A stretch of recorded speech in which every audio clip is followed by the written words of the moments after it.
Air Cmde Nitin Sathe, sir, and we have served together in staff college for 2 years, and he was an inspiration then and now also. Sir, I have read n number of military history books authored by Indian journalists, army men, by Air Force, Navy, by foreign authors.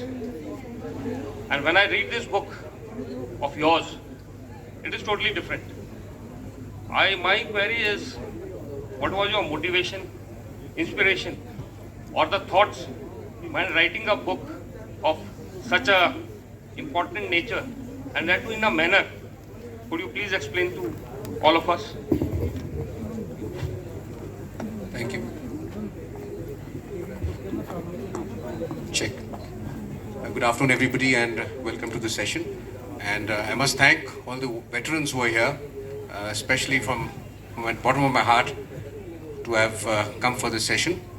The first question was by Daya, who wants to know why I write differently. Because most of the military books that are written are mostly read by military people. I wanted the common man also to understand what goes on behind the scenes as well as in the scene. So therefore, I took to writing it in a different manner, firstly. Secondly, I did not want to discuss about, how many, which battalion was where, what was the strategy, what was the tactics. That is all available in all the books that are there. So I decided to go a little different, in a different route. I decided to talk to veterans and get the inner stories from them, which I have presented in my book. And the motivation for me to write this comes actually from my father, who served in the Indian Artillery and was part of the Mukti Bahini in 1971. He entered Bangladesh in the May of 1971 and was there till the 20th of December when he was pulled out in a Air Force aircraft back to from Dhaka to Calcutta. So he was the one who told me a few things about the war. Unfortunately, that is the time I was not writing, and therefore I did not really take note of what he said. And by the time he went away, it was too late. So some of the stories died with him. So I decided to contact his friends and his coursemates and more veterans, and then I wrote this book. Thank you for the question. You have an MSc, an MPhil, and an MBA under your belt, and you've written 3 much lauded books, Nitin. So the obvious conclusion is that you're an academician, but then there's this very well-earned, proud rank of an Air Commodore. So how did this heady mix of a soldier and an author happen? Everybody has an author in them, firstly. But before we go on with this question, can I have this quick video? This is the video of the 71 veterans and some Kargil veterans who helped me to write the book that I have written, which is being released today. Can we have this short video, please? Thank you. जीवन न जाने किस्सों कहानियों से भरपूर भरा होता है, जिनके बिना शायद यह एक बेजान मरुस्थल ही बनकर रह जाता. I'm Colonel Gautam Koth, retired. I'm from the Army Aviation. I am Air Commodore G.M. Bhargav. I am Wing Commander Tyagi, retired from the IAF. I was posted in Srinagar as part of the SORAM's Emergency Program in 1999. My experiences of 1971 war as an Army aeroplane pilot in Cham sector of Jammu and Kashmir. I was an active participant of the heliborne operations of 1971 that led to the liberation of Bangladesh. Air Commodore Nitin Sathe's ability to recapture the past military history of those individuals whose gallantry and valor may not have been scripted in any earlier books. During 1971 Indo-Pak War, what happened to me is a very interesting and true story, which has been very ably captured by Air Commodore Nitin Sathe. As the junior most pilot of 110 helicopter unit.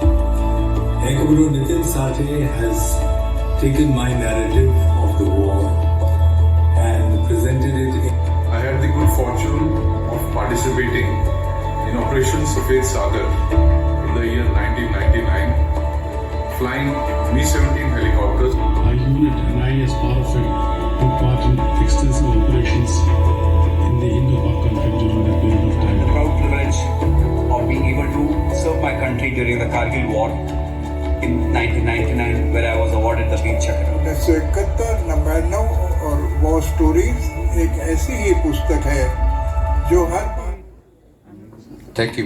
So all these veterans and more actually calls for a deserve standing ovation from all of us.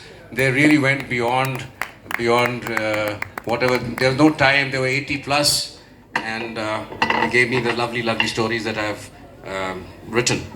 Well, just coming back to the first question, I forgot to tell you that my father had to wear a lungi, grow a beard, and he had to travel in a truck dressed as a co-driver to a civil truck which was carrying load into Pakistan, and that is how he entered East Pakistan then.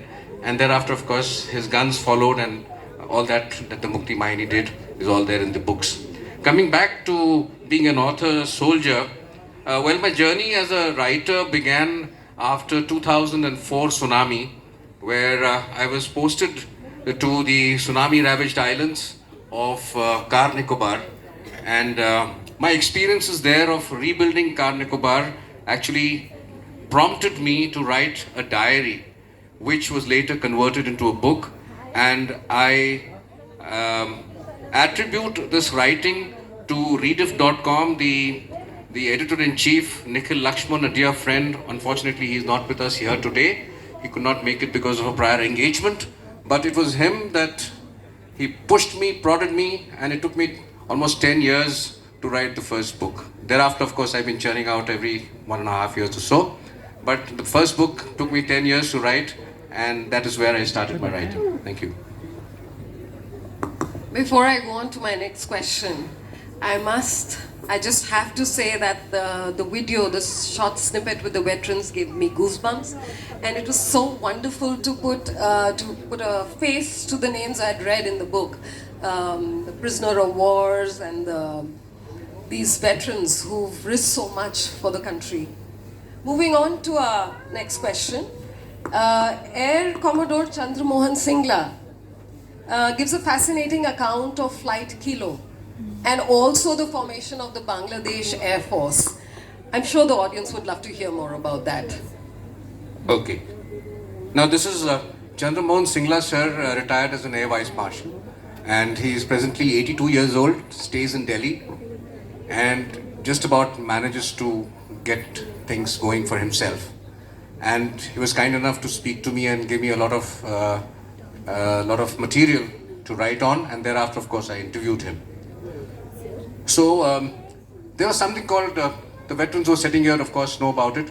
There's something called the Kilo Force, which came into being during the 71 war, right before the war, when the Bangladeshi migrants into India were trained by our army, armed forces, and they came to be called the Kilo Force. Why the Kilo Force? A little bit of research that I did was there was a person called Wing Commander Khondkar, or Khandkar, it is pronounced two ways on the internet, and he was the head of the IAF, Pakistan Air Force Academy, and he migrated with the first 40 people to migrate into India. Was one of them was him, and he was made in charge of the training of these Mukti Bahini. So he was the liaison man from Bangladesh, to be Bangladesh then, and because of that, I think it came to be called the Kilo Force. I'm not really sure about this part of the history, but this is what I could make out. What is Kilo Flight is that three aeroplanes, one Chetak helicopter, one Dakota, and one Otter. There were three aircrafts which were dedicated to fight with the Pakistanis, the East Pakistani pilots who came across from East Pakistan. They were trained by the Indian Air Force, and they were made to fly our aircraft and fire in Pakistan later. But that's an interesting story which I have given in the book, is that Indira Gandhi, when she wrote that famous speech of 1971, that speech was recorded by All India Radio and kept in waiting till the time the first of these helicopter, which was armed with a gun and some rockets, they went and fired at targets near Dhaka. And when they set them ablaze, and the Otter also had the rocket pods. It was a small transport aircraft which had rocket pods fitted. So they also went and fired on another target. They landed beyond midnight in dark conditions. For all those who don't know, the Chetak can hardly fly during the day. It flew at night in dark conditions. So it was amazing. So they fired at the targets, and the moment they landed back at Kumbhigram and one more airfield in India, that is the time the go-ahead for that famous speech by Indira Gandhi was given when war was formally declared in 1971. Right.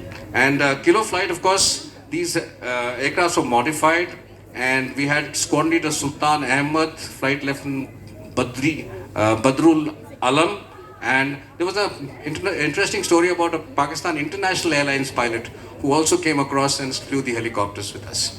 So these guys came across and they were trained. And in the end, on the last day of the war, on the 16th of December, this Chetak aircraft was flown back to the new Bangladesh.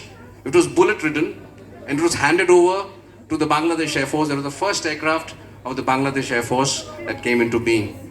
So the day these training started, on the 28th of August 1971, that is still called as the Bangladesh Air Force Day till today.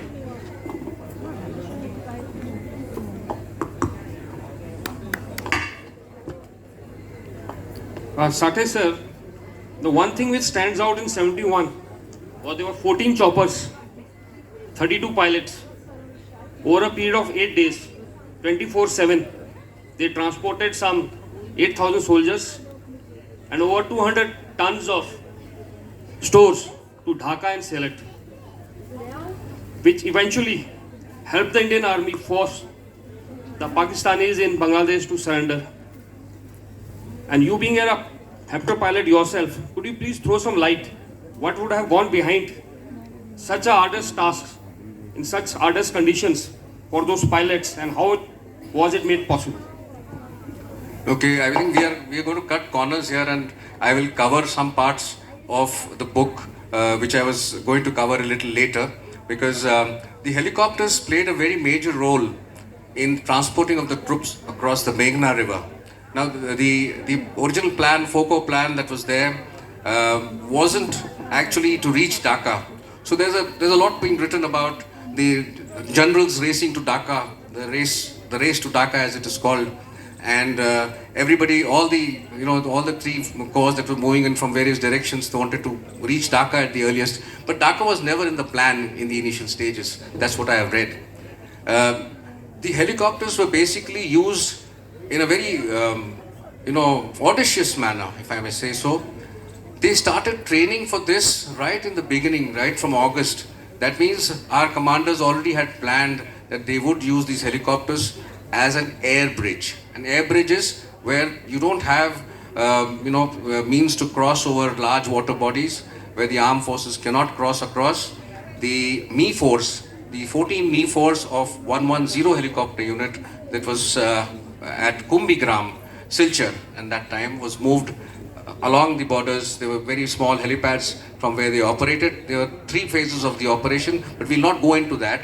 The helicopters, what he said was they transported, I think 45 GR was the first unit that was transported across. A lot of artillery was transported across the Meghna, and from there, the first shot into Dhaka was fired by the artillery guns of, I think, 126, if I'm not wrong, regiment, and then they went onwards to Dhaka. Now, the whole issue is that if Sagat Singh, General Sagat Singh, the famous general, and another great man that we're going to talk about, I'll not name him here, but we'll name him here now, AVM Chandan Singh. Chandan Singh and him, if they were not there, we wouldn't have reached Dhaka. That is for sure.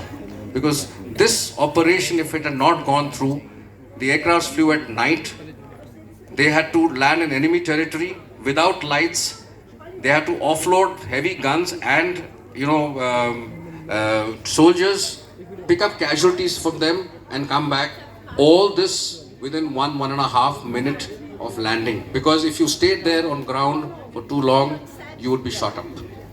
So this is all about the helicopter operations. In short, I've written a great deal about how they went about training for it, how they, they did the final operations over the last 5-6 days of the war.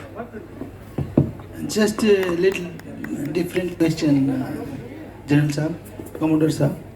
I start with BSF, and BSF claims that they had a major role in the 71 war, especially Mukti Vahini and all. Do your stories have any such anecdote or something like that? Unfortunately, it is beyond my syllabus, if I may say so. I really didn't go into the aspect of BSF training during the war or fighting during the war. I'm sure. I think I'll take this cue from you, and I'll study a little more about what the BSF did. And my part 2 of the book, which will come out maybe next year, I will include that also. Thank you very much. On that note, Ashokji, I would like to draw you into the conversation. While the soldiers, the army is fighting the battles at the borders, would you like to share some light on the proxy war within the country that you're dealing with? Actually, after 71, our neighboring country has realized that it's very difficult to win over India in a direct war. Therefore, they adopted the strategy of proxy war. And its first manifestation was the Punjab terrorism. It was all guided by the borders, by the country across the border. Training, radicalization, supply of weapons, everything. So, I believe that after 71, we've been fighting more of the proxy war than the direct war on the borders. And from Punjab it went on to Kashmir and then all over the country, which we call hinterland terrorism. So I believe that now the war is more proxy instead of being direct. Yeah. Not even proxy, it's going to be what the Chinese are doing, information. Sir spoke about it in the last session. That's the next stage, Yeah. the IT war and all kinds of water wars. And we're going to get into all that, and actual fighting will be limited to limited territories, short skirmishes, intense skirmishes where we'll have something like that, and the war cannot spread over a large amount of territory because a large number of reasons now. Actually, it's said that future wars will not be fought in air or on land or in water. The future wars will be fought in the cyberspace, which doesn't have And the a mind. fixed- And the mind. And the mind, of course. Psychological wars are always going on. Yeah. Coming back to the book, Air Commodore Karandikar, or Kandi as you fondly call him in the book, he was looked up to for flying VIPs and having clocked maximum flying hours while he served in the Indian Air Force.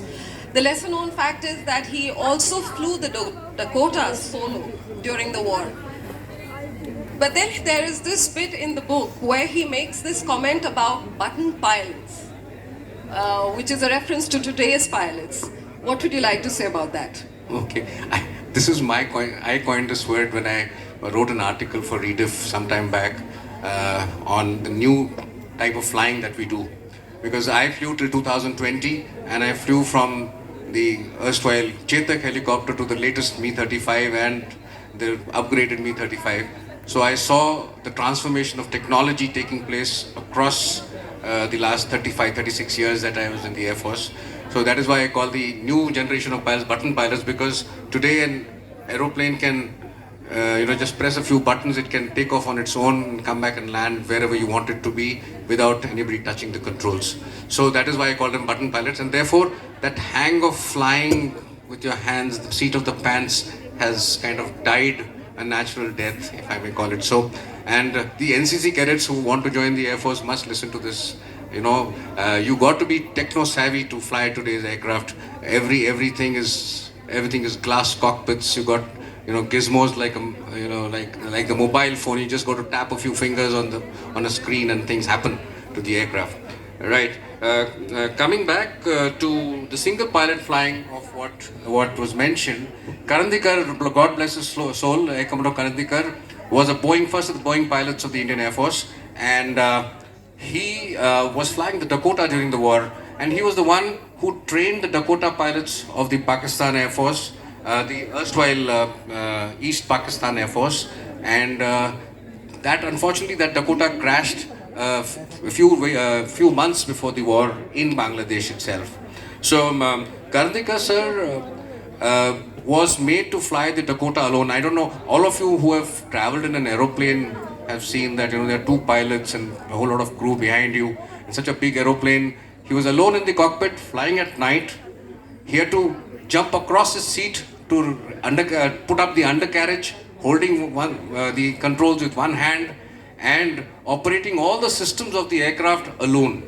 So in a big cockpit like that, for a person to do that, I think no pilot today will ever do such a thing. So he did something very audacious, one.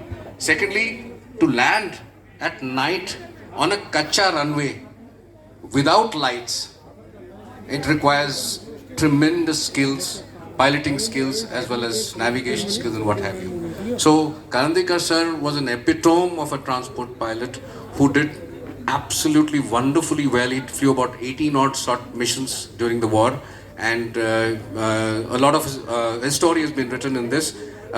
A few weeks after I interviewed him, unfortunately he passed away due to COVID, so God bless his soul.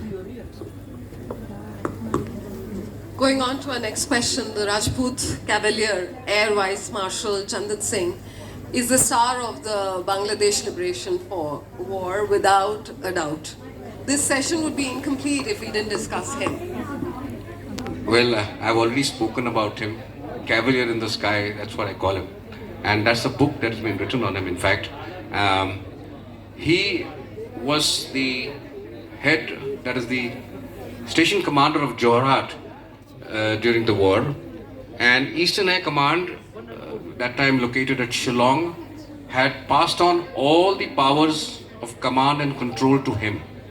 So he was in direct contact with General Sagat, and they used to plan all the operations together, and that is how a quick, the reaction to requirements posed by the army were very quick, and because the way the kind of commander that the AVM was, the decisions were taken on the spot. I'll just give you a small story in this book that I've written. He was traveling in a helicopter for a recce for the night landings of the Mi-4s that I talked about. And when they were going in for into the Bangladesh airspace, they got shot. And the co-pilot got injured in his leg. The bullet grazed General Sagat Singh's arm, I think, if I'm not wrong. They came back and landed. They offloaded the co-pilot. He told isko le jao hospital, and they took off again. So that is the kind of air marshal that he was. Amazing person. So you can read about him more in this book. Air Commodore Jawaharlal Bhargav, he was taken prisoner of war, and his story is what films are made of. So would you like to throw some more light on how he was taken prisoner of war and his travails? Maybe you could read an excerpt about him. I think, Bhargav sir stays in Panchkula nowadays, and he's pretty old. And his story is a lot of fun. He was flying across into Pakistan, one of the first sorties into Pakistan on the 5th, from his squadron, 5th of December 1971, and he got shot in his first sortie, a flying officer, landed inside Pakistan, got lost his sense of direction or what have you, and got almost rescued by the Indians, who he thought were Pakistanis, and ran away from them and got caught by the Pakistanis. And thereafter, of course, he traveled all across Pakistan and reached Karachi, I think, if I'm not mistaken, and thereafter 1 year in Pakistani jails, and he came back.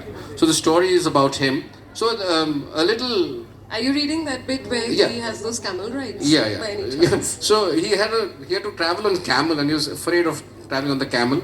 And over there, these guys, the guys who were with him, used to keep telling him, asking him this. They were not friendly. These rangers who were taking him. कहते civil dress क्यों पहना है? They repeatedly asked. Bhargav had a hard time convincing them that he was really a downed pilot and not a spy. He showed them his identity disc, but they didn't believe him.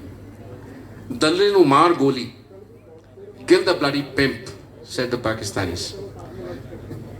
So there was a leader amongst them, Awaz Ali, who said, "No, isko let's take him now. He's safe. Let's take him and take him to safety."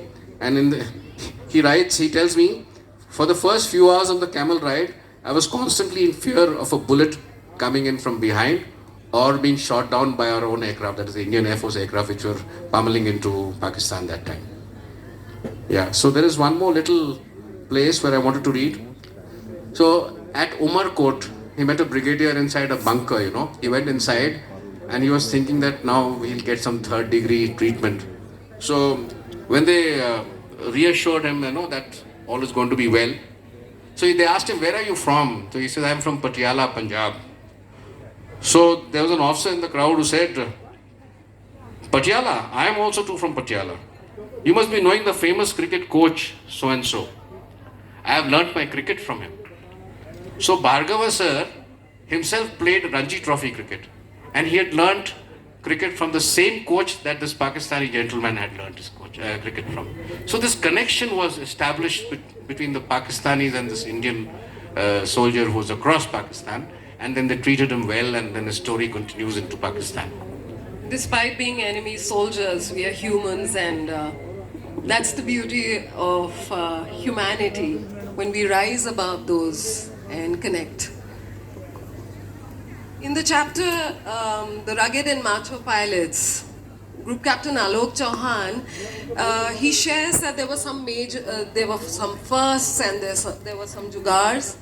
Will you elaborate on what the mixed squadrons did and what was he referring to? Also, post that, I definitely want you to speak about the family's contribution to the soldier. So what we'll do is, there are some fighter pilots sitting here amongst us, and maybe we can call them in the end and ask them to answer some fighter questions. But whatever little I know of what happened during the war, we are coming to Kargil now. The second half of my book deals with Kargil because 71 was getting too heavy for me, so I said let's get into a little lighter thing, because the younger lot of people were speaking to me. It was easier for me to write about Kargil. So I started writing about Kargil, and the first story is that time is running out, I know. Time is running out? We have 10 minutes. 10 minutes, right. So the MiG-21s were, designed in 50s, and they were flying, and they were supposed to fire weapons at altitudes of 18,000 feet. The books of the MiG-21 didn't even have parameters to fire about how to go about firing at that altitude. So what was done? Jugaads were done. They extrapolated the figures that were there, tried it, made those figures for the firing parameters at that altitude. They did not have a GPS. So how did they learn about the GPS? They put a handheld GPS on a motorcycle, and they were made to navigate inside Srinagar airfield to know how to operate the GPS system. And then they took it on the aircraft. They had a Velcro stuck behind the aircraft, behind the GPS, and stuck inside the aircraft to show them where they were going, because it was so difficult to navigate to the particular point that they wanted to in the hills.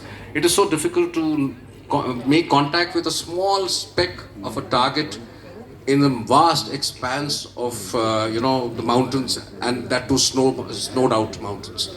So these kind of jugaads were done, and many more. You all know about the laser guided bomb. We didn't have many of them, so laser guidance kits were taken on, and 500 kg bombs, they slapped on these kits onto these bombs, and they made it into a kind of a laser guided bomb, and they could accurately hit the Pakistanis. I know.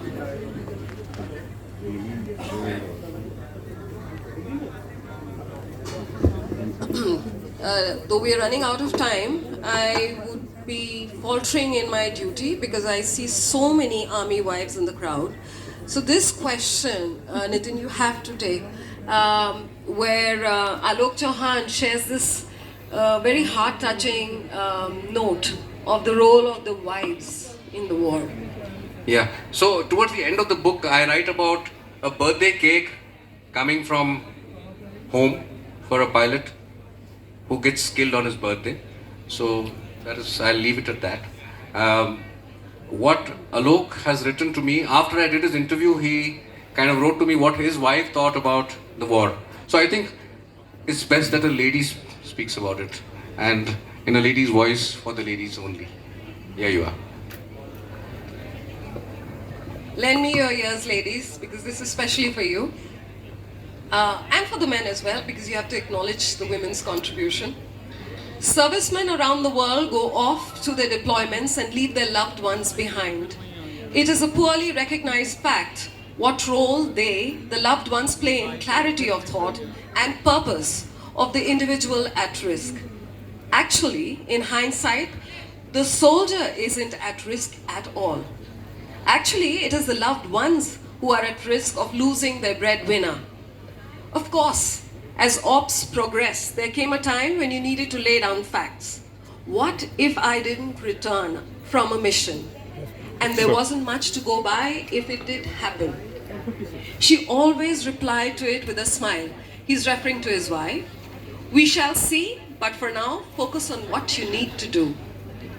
It was therefore easier for me to go into conflict in my supersonic jet, to face hostility just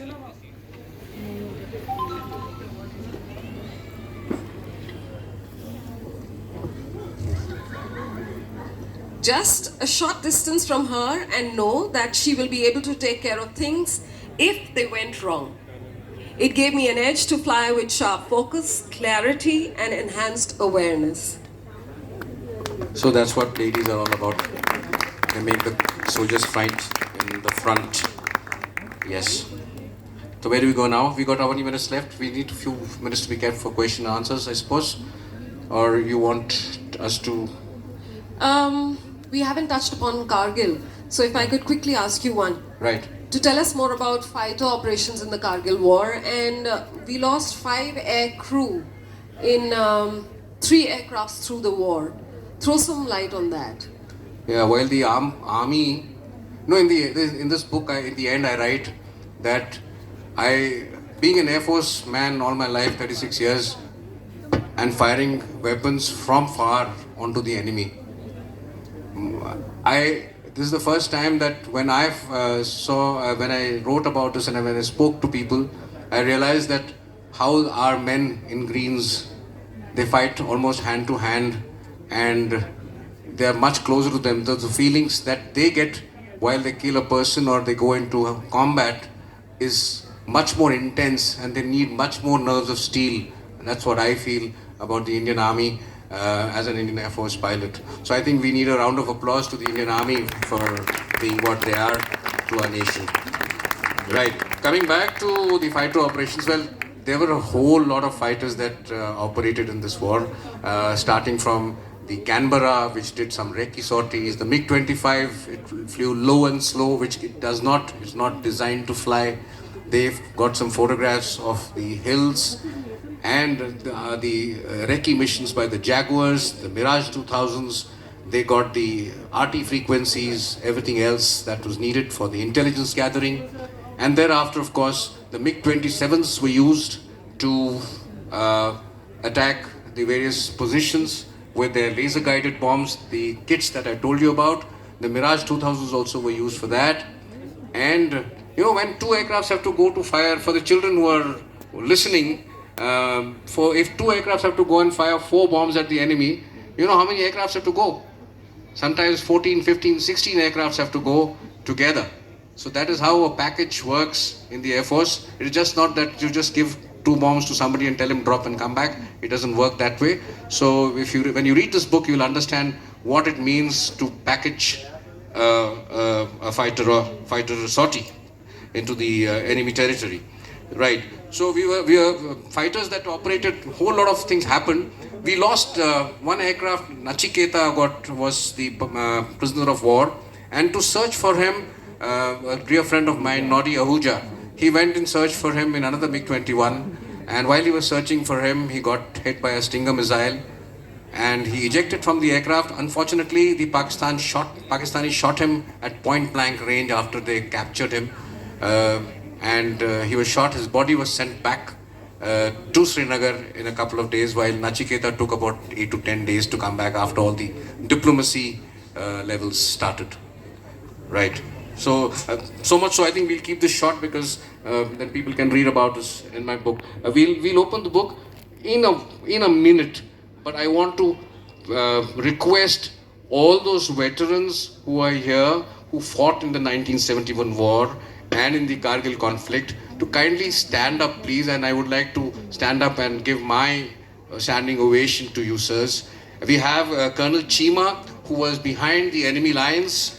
He went behind enemy lines, the first of the artillery gunners in 1971 to go behind enemy lines. We have Group Captain Muralidharan. He was the DA in Pakistan when the Kargil war took place. We have Wing Commander Shiva. Where are you, sir? He hasn't turned up. Right. Wing Commander Shiva flew the MiG-21, the Hunter aircraft on the Eastern Front. And we have Colonel Jagdish Hindwani. So where are you, sir? There he is at the back. He is also from the artillery, and he was also part of the 1971 operations. So thank you very much. Any more gentlemen who are here who have missed out, sir? Can please rise and we can give you an ovation, sir. There we have a Kargil hero there, so please raise your hand, sir. So thank you very much, and a very, very special thanks to very, very old uncle and aunt of mine who have come all the way from Bihar here. Dr. Masih and Mrs. Masih are there. Thank you very much for being there. And all my friends who have come from far and wide. Thank you very much. So may I now request the gentleman on my right to kindly unveil the book. And may I request my publisher, Renu Kaul Verma, to come up and help me unveil the book, please. Thank you very much. And thank you for a patient listening, and it's been wonderful speaking to you all.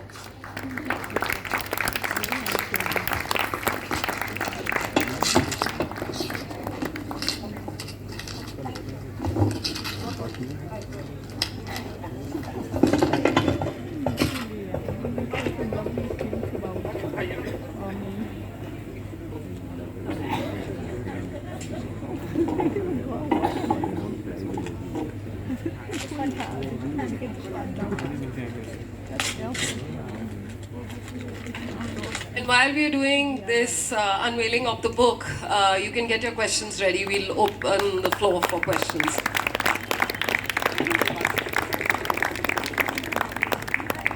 Thank you very much, sir.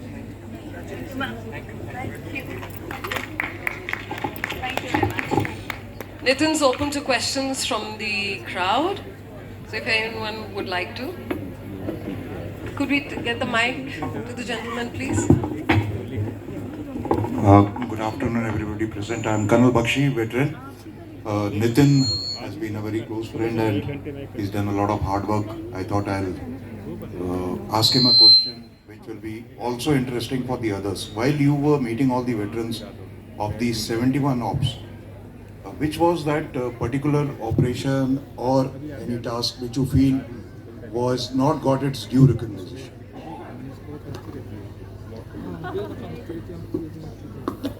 Actually, there were a lot, but I think Chandan Singh sir, unfortunately, the Indian Air Force didn't recognize Chandan sir's work for many, many years, and it was just a few years ago that when his book was written, a little before his book was written and before he died, that Chandan sir's work came out to the fore, and he was not really recognized, although he was a Veer Chakra from the war, but he was not really put on a pedestal and given the due by the armed forces that he was to be given.